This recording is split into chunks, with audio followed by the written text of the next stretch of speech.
podemos começar um projeto com uma função nativa, podemos associar elas aos nossos usuários, porém, quando a gente começa a falar de usuário do cliente, seja para teste, validação, seja para treinamento e principalmente quando a gente chega em produção,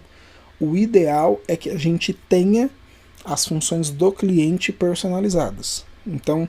é comum que durante o processo de levantamento, do processo de mapeamento do projeto, além de definir toda a parte de estrutura organizacional, de mapear como é o processo de admissão, de movimentações, a gente tenha uma fase ou algumas reuniões para falar especificamente sobre segurança, como que é a segurança dentro do Oracle HCM Cloud e quais são os passos ou quais são os perfis que, com base nas conversas iniciais que a gente teve com o cliente, quais são os perfis que a gente imagina